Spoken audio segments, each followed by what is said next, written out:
యేసుని ప్రేమ ఛానల్కి స్వాగతం. దయచేసి ఈ ఛానల్ని లైక్ చేయండి. తెలుగు డైలీ ఆడియో బైబిల్ న్యాయాధిపతులు 12వ అధ్యాయము. ఎఫ్రాయిమీయులు కూడుకొని ఉత్తర దిక్కునకు పోయి, నీవు అమ్మోనీయులతో యుద్ధము చేయబోయినప్పుడు నీతో వచ్చుటకు మమ్ము నేల పిలవలేదు, నీవు కాపురమున్న నీ ఇంటిని అగ్నితో కాల్చివేయుదుమని యెఫ్తాతో చెప్పగా, యెఫ్తా నాకును నా జనులకును అమ్మోనీయులతో గొప్ప కలహము కలిగినప్పుడు నేను మిమ్మును పిలిచితిని గాని మీరు వారి చేతులలో నుండి నన్ను రక్షింపలేదు. మీరు నన్ను రక్షింపకపోవుట నేను చూచి నా ప్రాణమును అరచేతిలో ఉంచుకొని అమ్మోనీయులతో యుద్ధము చేయపోతిని. అప్పుడు యెహోవా వారిని నా చేతికి అప్పగించిన గనుక నాతో పోట్లాడుటకు మీరేలా నేడు వచ్చితిరనెను. అప్పుడు యెఫ్తా గిలాదు వారినందరినీ పోగు చేసుకొని ఎఫ్రాయిమీయులతో యుద్ధము చేయగా, గిలాదువారు ఎఫ్రాయిమీయులను జయించిరి. ఏలయనగా వారు ఎఫ్రాయిమీయులకును మనష్షీయులకును మధ్యను గిలాదువారైన మీరు ఎఫ్రాయిమీయుల ఎదుట నిలువక పారిపోయిన వారనిరి. ఎఫ్రాయిమీయులతో యుద్ధము చేయుటకై గిలాదువారు యొర్దాను దాటు రేవులను పట్టుకొనగా, పారిపోయిన ఎఫ్రాయిమీయులలో ఎవడో నన్ను దాటనీయుడని చెప్పినప్పుడు గిలాదువారు నీవు ఎఫ్రాయిమీయుడువా అని అతని నడిగిరి. అందుకతడు నేను కాను అనిన ఎడల వారు అతని చూచి షిబ్బోలెతను శబ్దము పలుకుమనిరి. అతడు అట్లు పలక నేరక సిబ్బోలెతని పలకగా, వారు అతని పట్టుకొని యొర్దాను రేవుల యొద్ద చంపిరి. ఆ కాలమున ఎఫ్రాయిమీయులలో 42,000 మంది పడిపోయిరి. యెఫ్తా 6 సంవత్సరములు ఇశ్రాయేలీలకు న్యాయాధిపతి అయ్యుండెను. గిలాదువాడైన యెఫ్తా చనిపోయి గిలాదు పట్టణములలోనొక దానియందు పాతిపెట్టబడెను. అతని తరువాత బెత్లెహేము వాడైన ఇబ్సాను ఇశ్రాయేలీలకు అధిపతి ఆయెను. అతనికి 30 మంది కుమారులను 30 మంది కుమార్తెలను ఉండిరి. అతడు ఆ కుమార్తెలను తన వంశమున చేరని వారికిచ్చి, తన వంశమునకు చేరని 30 మంది కన్యలను తన కుమారులకు పెండ్లి చేసెను. అతడు 7 ఏండ్లు ఇశ్రాయేలీలకు అధిపతిగా నుండెను. ఇబ్సాను చనిపోయి బెత్లెహేములో పాతిపెట్టబడెను. అతని తరువాత జెబూలూనీయుడైన ఏలోను ఇశ్రాయేలీలకు అధిపతి ఆయెను. అతడు 10 ఏండ్లు ఇశ్రాయేలీలకు అధిపతిగా నుండెను. జెబూలూనీయుడైన ఏలోను చనిపోయి జెబూలూను దేశమందలి అయ్యాలోనులో పాతిపెట్టబడెను. అతని తరువాత పిరాతోనీయుడైన హిల్లేలు కుమారుడగు అబ్దోను ఇశ్రాయేలీలకు అధిపతి ఆయెను. అతనికి 40 మంది కుమారులను 30 మంది మనుమలను ఉండిరి. వారు 70 గాడిద పిల్లలనెక్కి తిరుగువారు. అతడు 8 ఏండ్లు ఇశ్రాయేలీలకు అధిపతిగా నుండెను. పిరాతోనీయుడైన హిల్లేలు కుమారుడగు అబ్దోను చనిపోయి ఎఫ్రాయిము దేశమందలి అమాలేకీయుల మన్యములోనున్న పిరాతోనులో పాతిపెట్టబడెను. న్యాయాధిపతులు 13వ అధ్యాయము. ఇశ్రాయేలీలు మరలా యెహోవా దృష్టికి దోషులు కాగా, యెహోవా 40 సంవత్సరములు వారిని ఫిలిష్తీయుల చేతికి అప్పగించెను. ఆ కాలమున దాను వంశస్థుడును జోర్యా పట్టణస్థుడునైన మానోహ అనునొకడుండెను. అతని భార్య గొడ్రాలై కానుపు లేకయుండెను. యెహోవా దూత ఆ స్త్రీకి ప్రత్యక్షమై, ఇదిగో నీవు గొడ్రాలవు, నీకు కానుపు లేకపోయెను. అయితే నీవు గర్భవతివై కుమారుని కందువు. కాబట్టి నీవు జాగ్రత్తగా ఉండి ద్రాక్షారసమునే గాని మద్యమునే గాని త్రాగకుండుము. అపవిత్రమైన దేనినైనను తినకుండుము. నీవు గర్భవతివై కుమారుని కందువు. అతని తల మీద మంగళకత్తి వేయకూడదు. ఆ బిడ్డ గర్భమున పుట్టినది మొదలుకొని దేవునికి నాజీరు చేయబడిన వాడై ఫిలిష్తీయుల చేతిలో నుండి ఇశ్రాయేలీలను రక్షింప మొదలుపెట్టునని ఆమెతో అనగా, ఆ స్త్రీ తన పెనిమిటి యొద్దకు వచ్చి, దైవజనుడొకడు నా యొద్దకు వచ్చెను. అతని రూపము దేవదూత రూపమును పోలినదై మిక్కిలి భీకరముగా ఉండెను. అతడు ఎక్కడ నుండి వచ్చినో నేనడుగలేదు. అతడు తన పేరు నాతో చెప్పలేదు. గాని ఆలకించుము, నీవు గర్భవతివై కుమారుని కందువు. కాబట్టి నీవు ద్రాక్షారసమునే గాని మద్యమునే గాని త్రాగకుండుము, అపవిత్రమైన దేనినైనను తినకుండుము. ఆ బిడ్డ గర్భమున పుట్టినది మొదలుకొని చనిపోవు వరకు దేవునికి నాజీరు చేయబడిన వాడై ఇండునని నాతో చెప్పెనెను. అందుకు మానోహ, నా ప్రభువా, నీవు పంపిన దైవజనుడు మరలా మా యొద్దకు వచ్చి పుట్టబోవు ఆ బిడ్డకు మేము ఏమేమి చేయవలనో దానిని మాకు నేర్పునట్లు దయచేయమని యెహోవాను వేడుకొనగా, దేవుడు మానోహ ప్రార్థనను ఆలకించిన గనుక ఆ స్త్రీ పొలములో కూర్చుండగా దేవుని దూత ఆమెను దర్శించెను. ఆ సమయమున ఆమె పెనిమిటి అయిన మానోహ ఆమె యొద్ద ఉండలేదు గనుక ఆ స్త్రీ త్వరగా పరిగెత్తి, ఆనాడు నా యొద్దకు వచ్చిన పురుషుడు నాకు కనబడెనని అతనితో చెప్పెను. అప్పుడు మానోహ లేచి భార్య వెంబడి వెళ్లి ఆ మనుష్యుని యొద్దకు వచ్చి, ఈ స్త్రీతో మాట్లాడినవాడవు నీవేనా అని అతనిని అడుగగా, అతడు నేనే అనెను.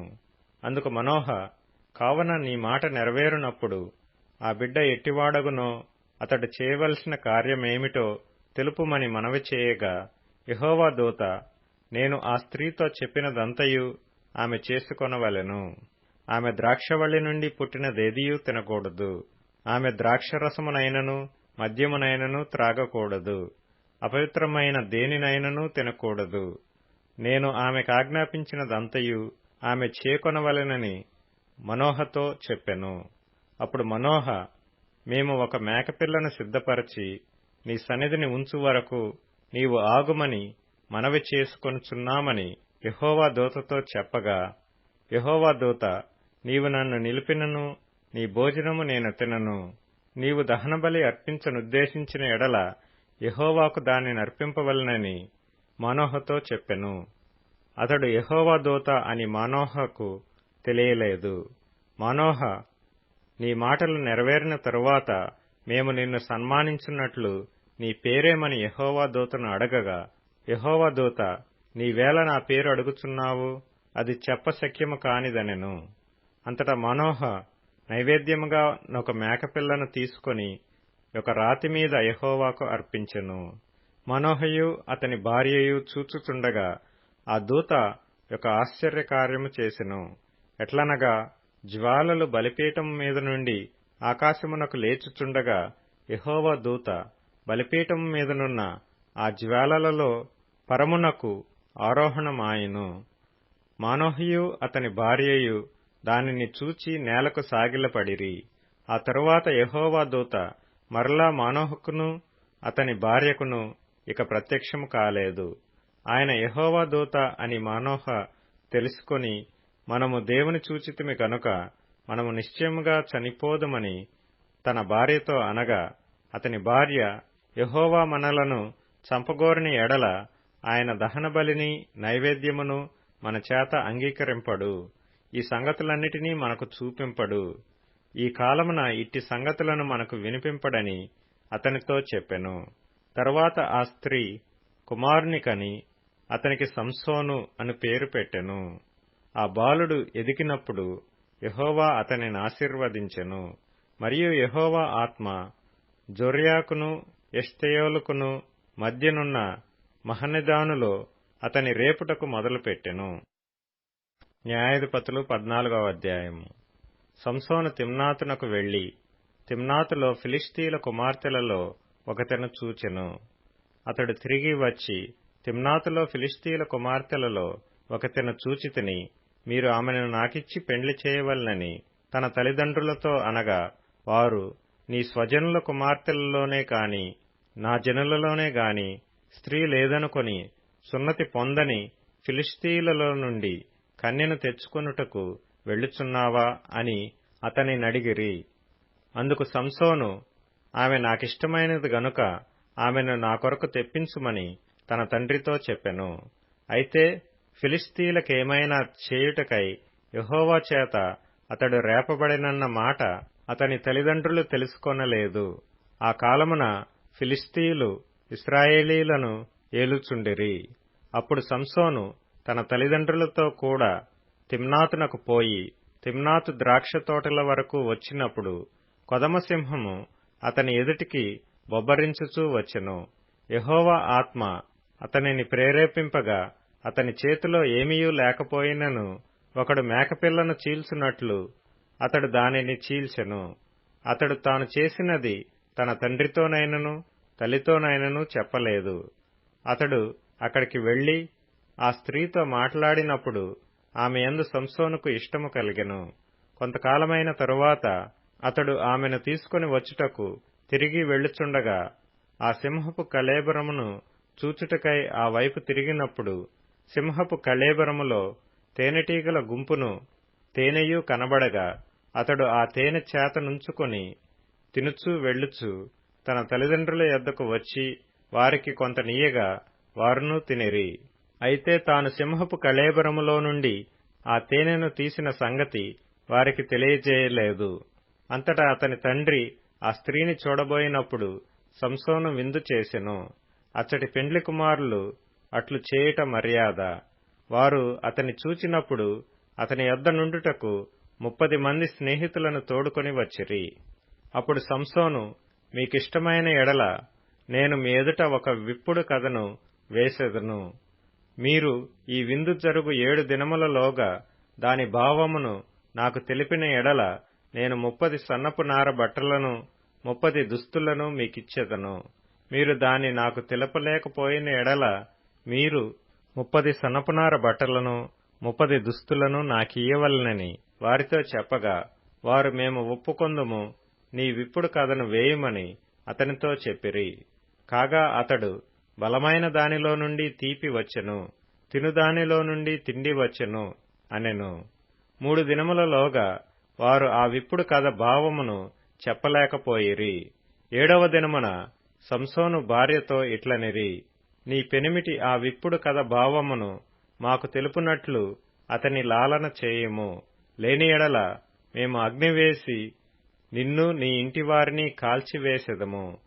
మా ఆస్తిని స్వాధీనపరచుకొనుటకే మమ్మను పిలిచితిరా అనిరి. కాబట్టి సంసోను భార్య అతని పాదముల యొద్ద పడి ఏడ్చుచు, నీవు నన్ను ద్వేషించితివి గాని ప్రేమింపలేదు. నీవు నా జనులకు ఒక విప్పుడు కథను వేసితివి, దాని నాకు తెలపనైతివి అనగా అతడు, నేను నా తల్లిదండ్రులకైనను దాని తెలపలేదు, నీకు తెలుపుదునా అనినప్పుడు ఆమె వారి విందు దినములు 7 అతని యొద్ద ఏడ్చుచూ వచ్చెను. 7వ దినమున ఆమె అతని తొందర పెట్టినందున అతడు ఆమెకు దాని తెలియజేయగా ఆమె తన జనులకు ఆ విప్పుడు కథను తెలిపెను. 7వ దినమున సూర్యుడు అస్తమింపక మునుపు ఆ ఊరి వారు, తేనెకంటే తీపి అయినదేది, సింహము కంటే బలమైనదేది అని అతనితో అనగా అతడు, నా దూడతో దున్నకపోయిన ఎడల నా విప్పుడు కథను విప్పలేక ఇందురని వారితో చెప్పెను. యెహోవా ఆత్మ అతని మీదికి మరలా రాగా అతడు అష్కెలోనుకు పోయి వారిలో 30 మందిని చంపి వారి సొమ్మును దోచుకుని తన విప్పుడు కథ భావమును చెప్పిన వారికి బట్టలనిచ్చెను. అతడు కోపించి తన తండ్రి ఇంటికి వెళ్లగా అతని భార్య అతడు స్నేహితునిగా భావించుకొనిన అతని చెలికానికి ఇయ్యబడెను. లూకా సువార్త 9వ అధ్యాయం. ఆ శబ్దము వచ్చిన తరువాత యేసు మాత్రమే అగుపడెను. తాము చూచిన వాటిలోను ఒకటియు ఆ దినములలో ఎవనికిని తెలియజేయక వారు ఊరకుండిరి. మరునాడు వారు కొండ దిగి వచ్చినప్పుడు బహుజనసమూహము ఆయనకు ఎదురుగా వచ్చెను. ఇదిగో, ఆ జనసమూహములో ఒకడు, బోధకుడా, నా కుమారుని కటాక్షించుమని నిన్ను వేడుకొనుచున్నాను. వాడు నాకొక్కడే కుమారుడు. ఇదిగో, ఒక దయ్యము వాని పట్టును. పట్టినప్పుడు వాడు అకస్మాత్తుగా కేకలు వేయును. నురుగు కారునట్లు అది వానిని విలవిలలాడించుచు గాయపరచుచు వానిని వదలకుండును. దానిని వెళ్ళగొట్టుడని నీ శిష్యులను నీ వేడుకొంటిని గాని వారి చేత కాలేదని మొర్రపెట్టుకొనెను. అందుకు యేసు, విశ్వాసము లేని మూర్ఖతరము వారలారా, నేనెంతకాలము మీతో కూడా ఉండి మిమ్మును సహింతును? నీ కుమారుని ఇక్కడికి తీసుకుని రమ్మని చెప్పాను. వాడు వచ్చుచుండగా ఆ దయ్యము వానిని పడద్రోసి విలవిలలాడించెను. యేసు ఆ అపవిత్రాత్మను గద్దించి బాలుని స్వస్థపరిచి వాని తండ్రికి అప్పగించెను. గనుక అందరూ దేవుని మహాత్మ్యమును చూచి ఆశ్చర్యపడిరి. ఆయన చేసిన కార్యములన్నిటినీ చూచి అందరూ ఆశ్చర్యపడుచుండగా ఆయన ఈ మాటలు మీ చెవులలో నాటనీయుడి. మనుష్య కుమారుడు మనుషుల చేతికి అప్పగింపబడబోవుచున్నాడని తన శిష్యులతో చెప్పెను. అయితే వారా మాట గ్రహింపకుండునట్లు అది వారికి మరుగు చేయబడెను గనుక వారు దానిని తెలుసుకొనలేదు. మరియు ఆ మాటను గూర్చి వారు ఆయనను అడగ వెరచిరి. తమలో ఎవడు గొప్పవాడో అని వారిలో తర్కము పుట్టగా యేసు వారి హృదయాలోచన ఎరిగి ఒక చిన్న బిడ్డను తీసుకుని తన యొద్ద నిలవబెట్టి, ఈ చిన్న బిడ్డను నా పేరట చేర్చుకొనువాడు నన్ను చేర్చుకొనును, నన్ను చేర్చుకొనువాడు నన్ను పంపిన వానిని చేర్చుకొనును. మీ అందరిలో ఎవడు అత్యల్పుడయ్యుండునో వాడే గొప్పవాడని వారితో చెప్పాను. యోహాను ఏలినవాడా, ఎవడో ఒకడు నీ పేరట దయ్యములను వెళ్లగొట్టగా మేము చూచితిమి. వాడు మనలను వెంబడించువాడు కాడు గనుక వానిని ఆటంకపరచితిమని చెప్పెను. అందుకు యేసు, మీరు వానిని ఆటంకపరచకుడి. మీకు విరోధి కానివాడు మీ పక్షమున నున్నవాడే అని అతనితో చెప్పెను. ఆయన పరమునకు చేర్చుకొనబడు దినములు పరిపూర్ణమగుచున్నప్పుడు ఆయన యెరూషలేమునకు వెళ్ళుటకు మనస్సు స్థిరపరచుకుని తనకంటే ముందుగా దూతలను పంపెను. వారు వెళ్లి ఆయనకు బస సిద్ధము చేయవలెనని సమరయుల ఒక గ్రామములో ప్రవేశించిరి గాని ఆయన యెరూషలేమునకు వెళ్ళ నభిముఖుడైనందున వారాయనను చేర్చుకొనలేదు. శిష్యులైన యాకోబును యోహానును అది చూచి, ప్రభువా, ఆకాశము నుండి అగ్ని దిగి వీరిని నాశనము చేయునట్లు మేమాజ్ఞాపించుట నీకిష్టమా అని అడగగా ఆయన వారి తట్టు తిరిగి వారిని గద్దించెను. అంతటా వారు మరియొక గ్రామమునకు వెళ్ళిరి. వారు మార్గమున వెళ్ళుచుండగా ఒకడు, నీవెక్కడికి వెళ్ళినను నీ వెంట వచ్చెదనని అతనితో చెప్పెను. అందుకు యేసు, నక్కలకు బొరియలును ఆకాశపక్షులకు నివాసములను కలవు గాని మనిషి కుమారునికి తలవాల్చుకొనుటకైనను స్థలము లేదని అతనితో చెప్పెను. ఆయన మరియొకనితో, నా వెంట రమ్మని చెప్పెను. అతడు, నేను వెళ్లి మొదట నా తండ్రిని పాతిపెట్టి వచ్చుటకు సెలవిమ్మని మనవి చేసెను. అందుకాయన, మృతులు తమ మృతులను పాతిపెట్టుకొననిమ్ము, నీవు వెళ్లి దేవుని రాజ్యమును ప్రకటించుమని వానితో చెప్పాను. మరి ఒకడు, ప్రభువా, నీ వెంట వచ్చెదను గాని నా ఇంట నున్న వారి యొద్ద సెలవు తీసుకుని వచ్చుటకు మొదట నాకు సెలవిమ్మని అడగగా, యేసు నాగటి మీద చెయ్యి పెట్టి వెనుక తట్టు చూసు వాడెవడునూ దేవుని రాజ్యమునకు పాత్రుడు కాడని వానితో చెప్పెను. దయచేసి ఈ ఛానల్ని లైక్ చేయండి, షేర్ చేయండి, సబ్స్క్రైబ్ చేయండి.